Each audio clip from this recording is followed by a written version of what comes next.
tidak hanya dalam sekejap mata, tapi tercatat tidak kurang dari 1000 tahun dan lebih dari seperempat wilayah di dunia yang hidup makmur di bawah kekuasaan dan kepemimpinan Islam.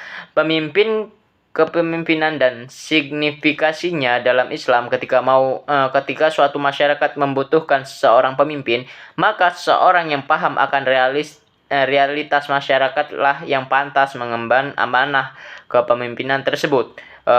Watak manusia yang bermasyarakat ini merupakan kelanjutan dari karakter individu yang menginginkan perkembangan dirinya menuju pada kesempurnaan yang lebih. Terdapat perbedaan yang cukup signifikan antara kelompok Islam sekuler dengan kelompok Islam yang tidak memisahkan kehidupan beragama dengan kehidupan sosial politik.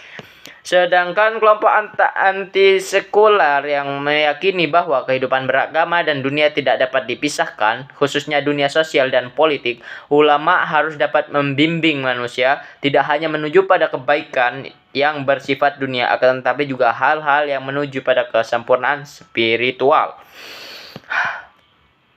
Pada awalnya terjadi perdebatan yang cukup sengit di kalangan founding father di negeri ini mengenai the seven words, yakni sila pertama Pancasila yang pada mulanya berbunyi kewajiban menjalankan syariat Islam bagi pemeluk-pemeluknya, kini menjadi ketuhanan yang Maha Esa yang termaktub dalam Piagam Jakarta.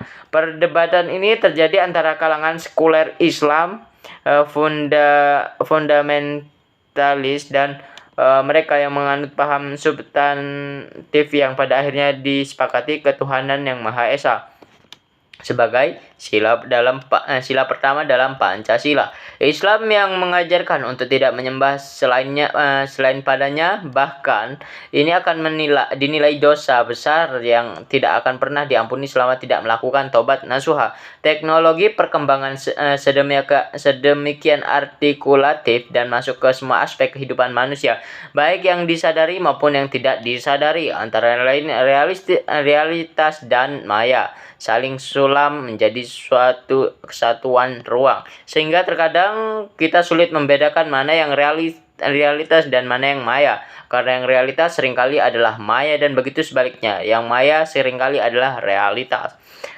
Disrupsi telah membawa ketidaktentuan, utamanya ketidaktentuan bagi dunia realitas, karena di dalam dunia realitas ada berbagai hal yang tidak bisa digantikan oleh dunia maya. Pada saat itu, dunia bisnis perojekan menghadapi gejolak, muncul kontroversi, banyak pihak yang menolak hadirnya ojek online dengan dalih bisa menggusur tukang ojek konvensional. Muncul aksi demonstrasi yang berujung pada pelanggaran ojek online dan taksi online, atau saling tidak jangkauan lama layanan dibatasi. Toko atau bahkan supermarket menghadapi tantangan serius yang bisa berakibat pada gulungan tikar, karena cara interaksi dan bertransaksi masyarakat telah berubah. Tidak perlu datang ke toko, cukup membuka toko online di aplikasi smartphone-nya. Ia sudah bebas membeli barang yang diinginkan lengkap dengan harga dan diskonnya.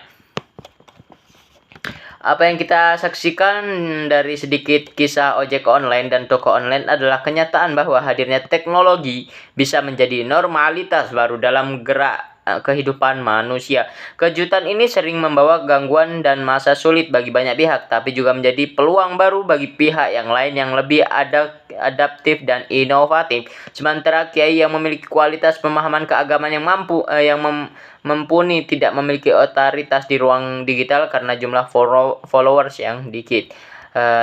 Agama kemudian memasuki dunia baru yang kebenarannya benar-benar ditentukan oleh subjektivitas pendapat atau pikiran orang yang memakai informasi tersebut, bukan oleh kebenaran objektivitas dari suatu ilmu agama. Inilah yang disebut post-truth, suatu dunia yang didominasi oleh kebenaran subjektif karena informasi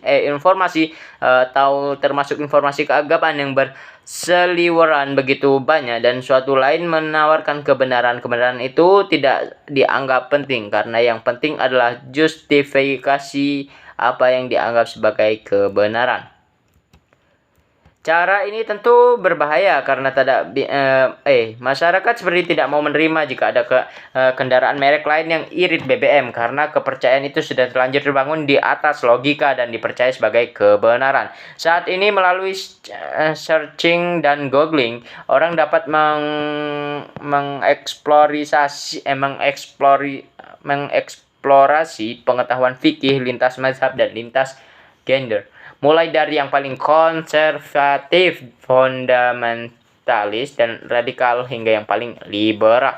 Mereka menseleksi, memformulasikan, dan mengeksekusi sendiri menu-menu fikih yang tersajikan dengan leluasa di dunia maya. Cara ini tentu bisa berbahaya karena tanpa bimbingan guru, sementara informasi agama yang disajikan seringkali tidak disertai kerangka berpikirnya.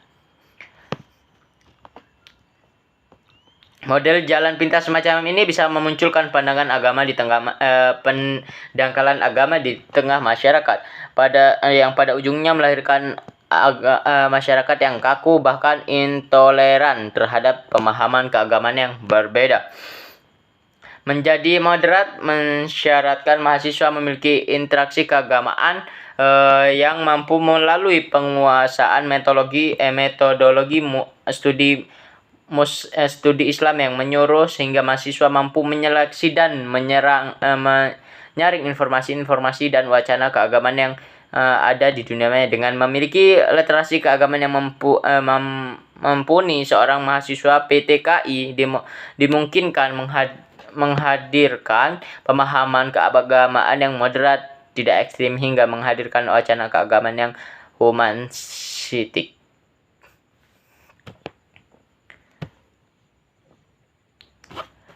Oke, sekian. Terima kasih.